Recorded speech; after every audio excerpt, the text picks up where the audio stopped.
नमस्कार घंटी में स्वागत आपका। मैं हूं योगेंद्र। आप देख रहे हैं खास खबर। खास खबर में हम बात करेंगे ईरान अमेरिका तनाव की। इजराइल है, लेकिन फिलहाल जो मैटर अटका हुआ है वो सीधा सीधा इजराइल के साथ साथ ईरान और अमेरिका पे सारा फोकस है, क्योंकि अमेरिका चाहता है कि पहले यूरेनियम का डिस्पोजल हो और उसके बाद आगे की बात हो। हॉर्मुज स्ट्रेट से पीछे हटे और उसको फ्री किया जाना चाहिए, अमेरिका की कंडीशन है। दूसरी तरफ ईरान चाहता है कि चलिए हॉर्मुज पे हम खोल दें, के लिए यूरेनियम पे हमारा अधिकार होगा। तो दो जगह पे आके बात अटक रही है। और ट्रंप के इस सोशल मीडिया कमेंट पे आने के बाद और इस मामले में तलखी आ गई है।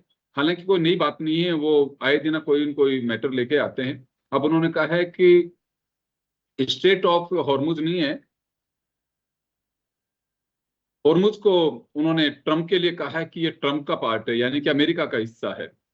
तो चलिए हम चर्चा शुरू करेंगे। हमारे साथ गौरीशंकर गुप्ता साहब हैं, प्रोफेसर डॉक्टर करोड़ी सिंह साहब हैं और चंद्रमौली साहब हैं। आप लगातार हमारे इन विशेषज्ञ और विश्लेषकों से सुन रहे हैं कि ताजा स्थिति क्या है और किस दिशा में चीजें जा रही हैं। उधर लेबनान और इजराइल के बीच धमाके चालू हैं, तो वो सीज फायर का कोई महत्व नहीं रह जाता है। लेकिन अब अलग अलग पार्ट पे चीजें आकर के बट गई हैं।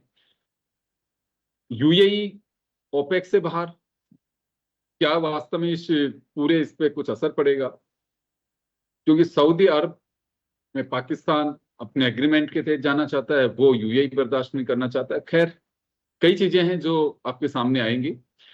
मैं गुप्ता सर आपके पास में आना चाहूंगा। जो सिचुएशन पिछले 2 दिन में बदलती दिखाई दे रही है, ये एक निर्णायक स्थिति है या फिर यूं कहें कि और उलझ रहा है मामला? नमस्कार योगेंद्र जी, नमस्कार हमारे दोनों को पैनलिस्ट को। मेरे को लग रहा है कि अब थोड़ा मामला सुलझेगा, क्योंकि ट्रंप के ऊपर डोमेस्टिक प्रेशर काफी है। उनकी जो पार्लियामेंट है या जो उनकी जिसको वो कहते हैं सीनेट एंड कैपिटोल में जो दोनों बॉडीज हैं, उनमें भी मैटर काफी डिटेल में डिस्कशन हो रहा है।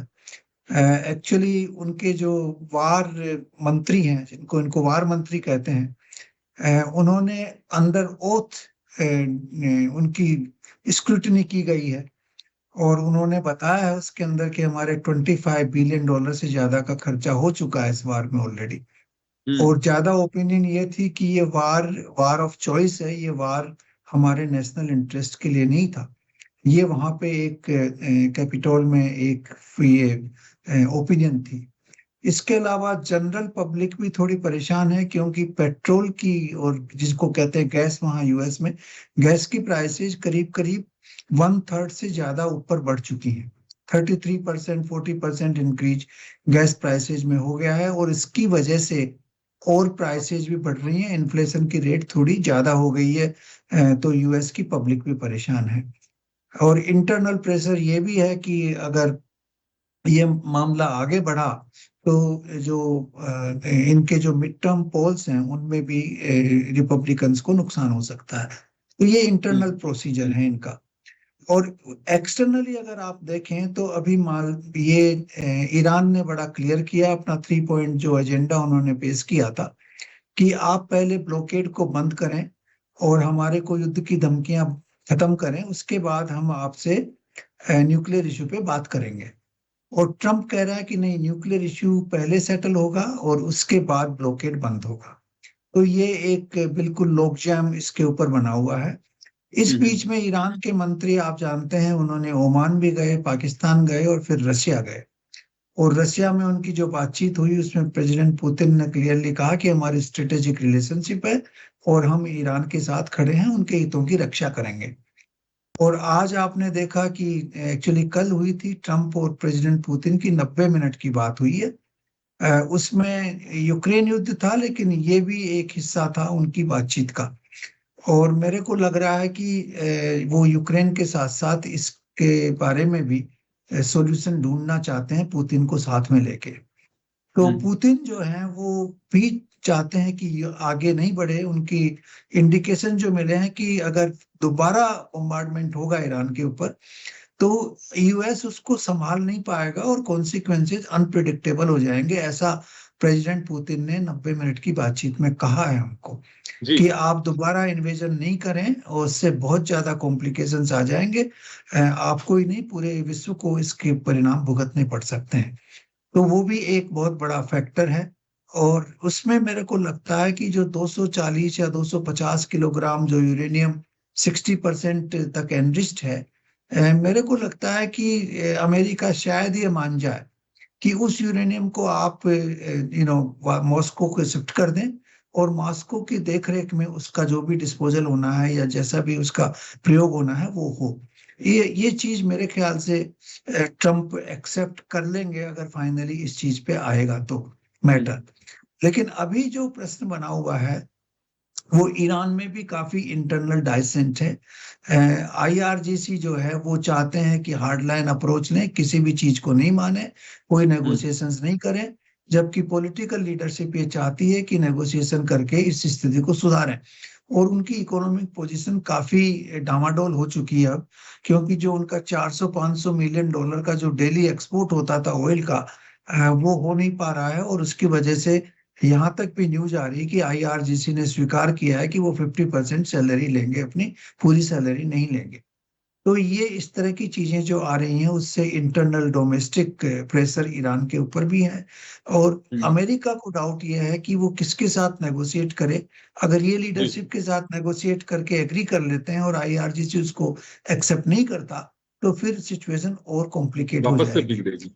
ठीक तो बात। ये सब जी चीजें बड़े बड़े फैक्टर्स इसमें आ चुके हैं। लेकिन हाँ फिर भी मेरे को लग रहा है कि अब जो है सिचुएशन सुधरेगी, जी धीरे धीरे वार बिल्कुल। आगे तो बढ़ेगा आपको नहीं। लगता है कि उस लेकिन दिशा में ऑयल हम प्राइसेस जो हैं वो जी 125 डॉलर तक पहुंच गई हैं। वो एक बहुत बड़ा कंसर्न है और इकोनॉमिक सिचुएशन वर्ल्ड की उससे एडवर्सली अफेक्ट हो डामाडोल रही है होगी सभी जगह। बिल्कुल। क्योंकि देखिए प्रेशर सभी तरह का होगा। ट्रम्प ऐसा नहीं हो कहने को कुछ भी कहें, ट्रम्प पे भी प्रेशर बहुत सारा है और इंटरनली वो खुद अपने जो पार्टी है उसमें भी घिरे हुए हैं। वो कैसे फेस करेंगे पार्लियामेंट का यानी कि कांग्रेस का, वो भी कहना बहुत मुश्किल होगा। चलिए करोड़ सिंह जी का रुख करना चाहूंगा। सर आपको लगता है कि अभी एक ऐसी दिशा में जा रहा है ये पूरा वाकया की जिसमें एक सॉल्यूशन की ओर बढ़ना होगा, क्योंकि एक्सट्रीम पोजीशन हो रही है अभी ये।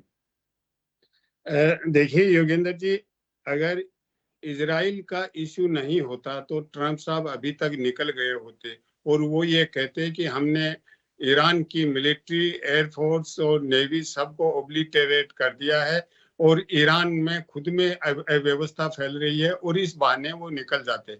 लेकिन इजराइल है, ये बहुत इंपॉर्टेंट फैक्टर है, तो वो इजराइल को छोड़ के कैसे जाएं, ये सबसे बड़ा धर्म संकट है।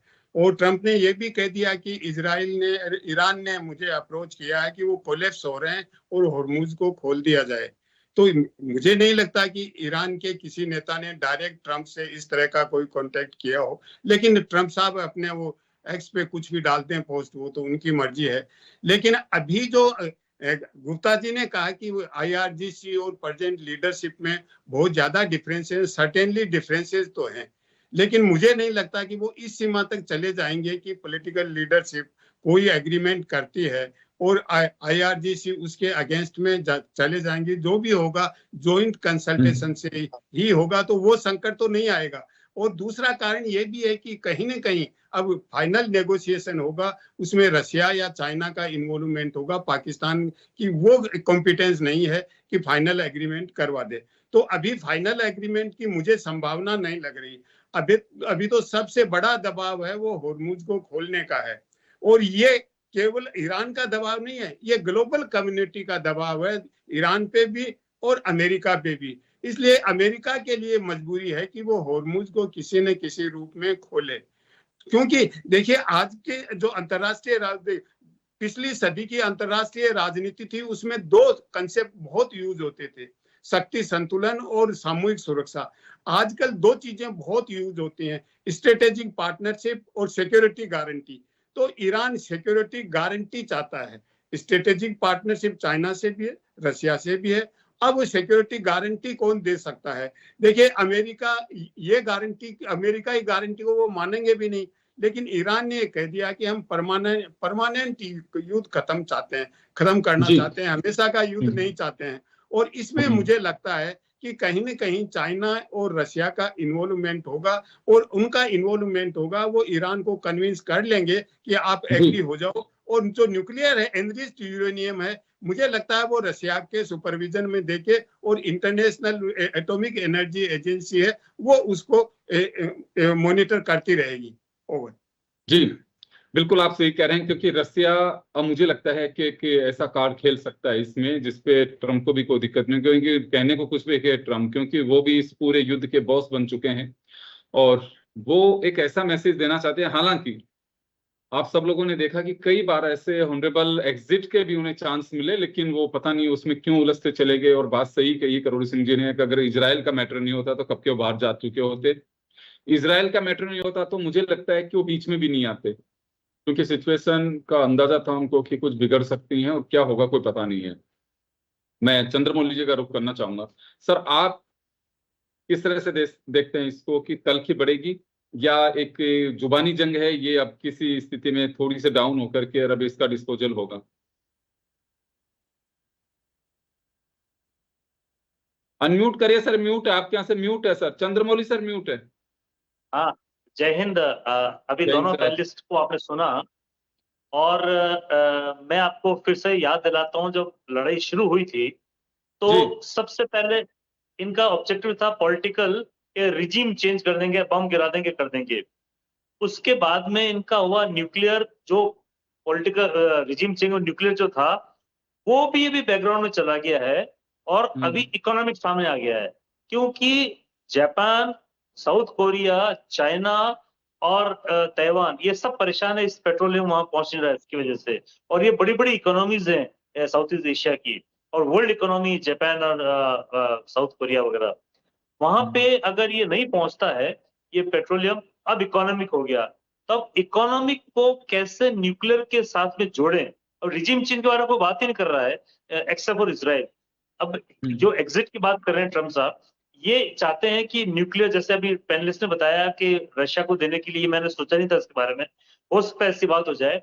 पर IRGC जो सोचती के ये न्यूक्लियर जो 450 ग्राम इनके पास में है, ये बहुत बड़ी पोजीशन इनकी है, बहुत मेहनत से कई सालों के बाद में ये एनरिच हुआ 60%, तो ये देना नहीं चाहेंगे, मुझे लगता है देना नहीं चाहेंगे। और नहीं देने की वजह से ये हॉर्मुज को भी नहीं खोलेंगे।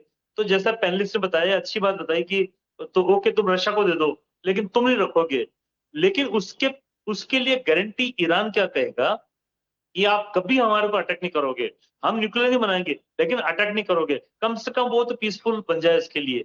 तो अभी इकोनॉमिक जो हो रहा है, इसमें जो प्रेशर जो बन रहा है, ये पूरी दुनिया का प्रेशर अमेरिका पे बन रहा है कि आप बीच में आ गए। अच्छा खासा वो पास कर रहे थे, टैक्स मांग रहा था, टोल टैक्स, हम टोल टैक्स दे रहे थे और हमारे जहाज पास हो रहे थे, आप बीच में आकर के हमने पूरा खेल बिगाड़ दिया है। इस प्रेशर के चलते, जैसे आपने बताया कि अमेरिका परेशान है, ईरान भी परेशान है, इस परेशानी का सुलझा जो भी होना है, ये मेरे ख्याल से अभी 48 घंटे जो बताए थे, मेरे ख्याल से 1 या 2 दिन के अंदर यही होना है कि आप हॉर्मुज को खोल दो। लड़ाई तो मेरे ख्याल से अब शायद अटैक नहीं करेंगे, क्योंकि अभी न्यूक्लियर पे बात चली जाएगी, हम तेरे को ये तोड़ेंगे वो तोड़ेंगे, नतीजा फिर से निकलने वाला नहीं है, क्योंकि 50 दिन की लड़ाई में नतीजा कुछ नहीं निकला उसके लिए। तो मुझे लगता है कि सॉल्यूशन साउथ कोरिया, जापान और ये सब मिलकर के, चाइना, ये कहेंगे भाई तू हॉर्मुज को खोल, पेट्रोलियम आने दे, हमारे को गड़बड़ मत कर, हमारे को पेट्रोलियम आने दे, and negotiation can continue. And negotiation Pakistani तो शायद किसी और के साथ में नेगोशिएशन हो सकता है। जी, तो आपको सबको लगता है कि अभी किसी दिशा में जाएंगे और यहाँ पे सॉल्यूशन हो सकता है, क्योंकि पके हुए सब हैं, लेकिन बस ये है कि कैसे निकल सकते हैं। इजराइल ये देखता है कि भविष्य की चिंताएं उसे सता रही हैं कि कहीं ऐसा नहीं हो कि सब लोग एग्जिट करें इसमें सर, उसके बाद में ईरान वापस से इनके साथ में युद्ध करे। लेकिन ईरान अगर खुद सिक्योरिटी गारंटी लेगा तो ये भी सामने वाला जरूर लेगा कि आपस में तुम लोग नहीं उलझोगे। और अगर हिजबुल्ला या हुती अगर किसी तरह की कोई न्यूसेंस करते हैं तो वो कार्रवाई कर सकता है मुल्क, क्योंकि वो कोई ऐसे संप्रभु राष्ट्र नहीं है कि जिन पर अटैक नहीं हो सकता है, वो एक आतंकी संगठन है और उन्हें किसी तरह की कोई मान्यता नहीं है, जो लगता है। गुप्ता साहब, आपके पास में आना चाहूंगा।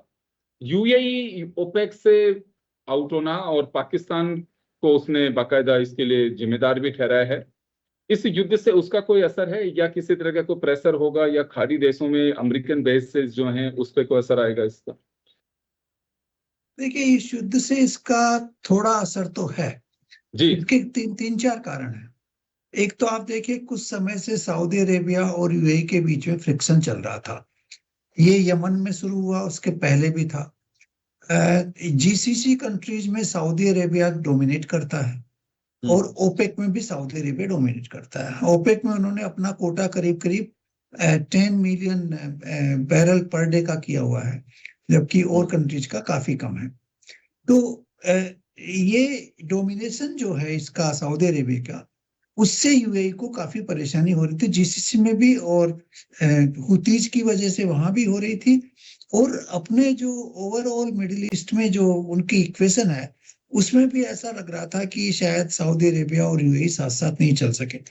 उस यूएई का जो है कि इकोनॉमिक पावर पिछले कुछ वर्षों में काफी बढ़ा है। पर्टिकुलरली उन्होंने अपनी डोमेस्टिक कॉन्स्टिट्यूएंसी को इंटरनेशनल बनाया है। वहां पे इंटरनेशनल ऑफिसेज काफी हैं, और वहां पे जो है वो टूरिज्म का सबसे बड़ा सेंटर बन गया है, और काफी ओपन इकोनॉमी रही है। तो उसको बड़ा डैमेज किया ईरान के बाहर ने, और वहां पे सारी की सारी इकोनॉमी कोलैप्स हो गई पिछले 40-50 दिन में। और उसकी वजह से यूएई परेशान था। यूएई ने पहले भी अपने मित्र राष्ट्रों से, सऊदी अरेबिया और अदर से कहा कि इसका कुछ ना कुछ हिसाब लेना चाहिए, क्योंकि सबसे ज्यादा अटैक यूएई पे हुए थे। 1500-1600 मिसाइल्स यूएई पे डाली गई, और देशों पे बहुत कम डाली गई थी। लेकिन इन देशों ने एक पॉजिटिव उनका रेस्पॉन्स नहीं दिया। एक कारण तो ये था। दूसरा, ये जो सऊदी अरेबिया ने पाकिस्तान के साथ पैक्ट किया, तो उसमें भी थोड़ा कॉम्प्लिकेशन आ गया कि सऊदी अरेबिया जो है वो जीसीसी से अलग हो गया, अपने आप को एक अलग एंटिटी बना के रख रहा है।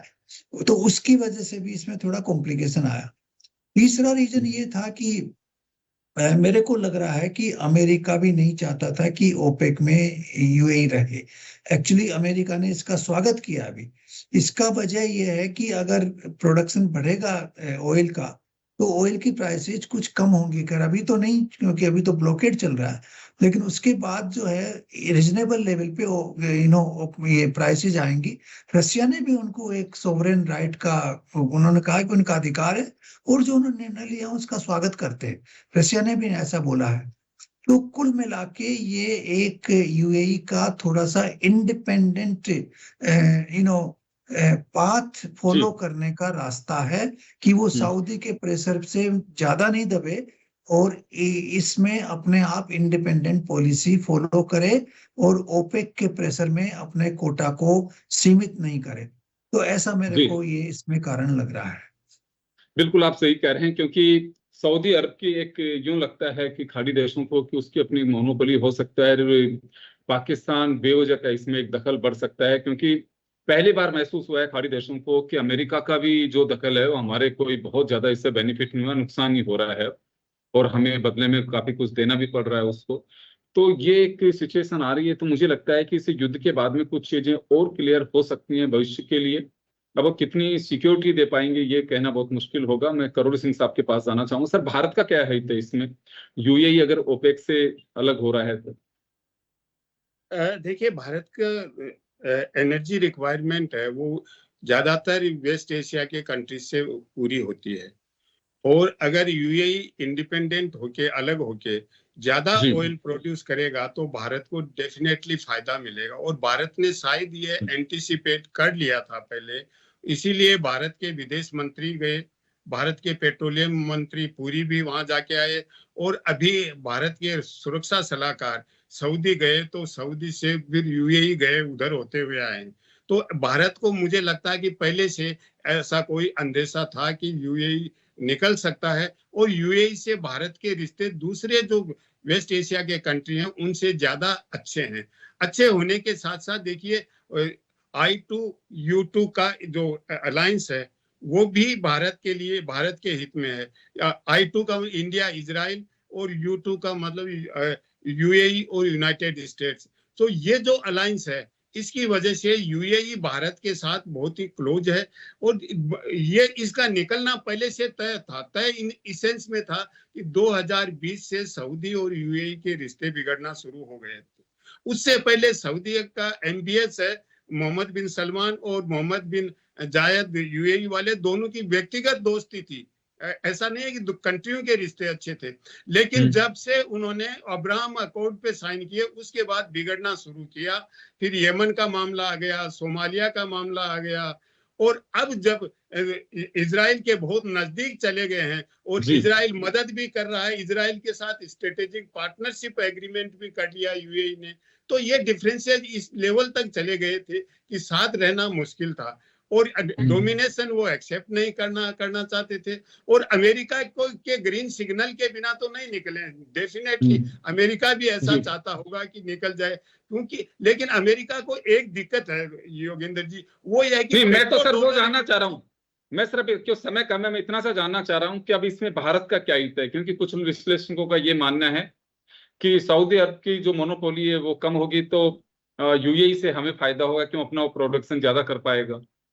हाँ डेफिनेटली, ये तो मैंने बिगिनिंग में ही कहा है कि भारत के जो एनर्जी रिक्वायरमेंट है वो आसानी से वो पूरी ज्यादा बढ़ेंगी वो। हाँ, और रिश्ते भी भारत के यूएई से बहुत अच्छे हैं, व्यापार भी यूएई से बहुत है, इंडियंस भी सबसे ज्यादा यूएई में है, नंबर 2 पे सऊदी अरब है। तो भारत के लिए तो मेरे ख्याल से अच्छा होगा, भारत को कोई इससे नुकसान नहीं, इनफैक्ट फायदा ही होगा। ओवर जी बिल्कुल आप सही कह रहे हैं, क्योंकि ये देखिए कुछ सिचुएशन ऐसी है इस युद्ध की जो कई चीजें अभी इसमें बढ़ती दिखाई दे रही है। अब कहाँ कैसे क्या होगा आने वाले कुछ दिन में, तो लगता है चंद्रमौली सर कि आने वाले कुछ दिन क्या कुछ घंटे भी हो सकते हैं जो निर्णायक मोड़ पे ले जा सकते हैं इस लड़ाई को। हाँ जी, जैसे बताया था अभी हमारे को पैनलिस्ट ने कि जैसे ही हॉर्मुज खुलेगा ये $123 पे चल रहा है बैरल, ये एकदम कम हो जाएगा और हो सकता है ओपेक से निकलने के बाद में यूएई का अगर वो 4.5 मिलियन बैरल अगर निकाल रहा है पर डे, वो हो सकता है कि सऊदी अरब की तरह 10 के आसपास अगर पहुंच गया, वो कैपेसिटी है उसकी निकालने की, तो इसका भाव एकदम कम होगा और इसका फायदा पूरे साउथ ईस्ट एशिया को होगा क्योंकि ज्यादातर उनका ऑयल यहाँ पे आता है।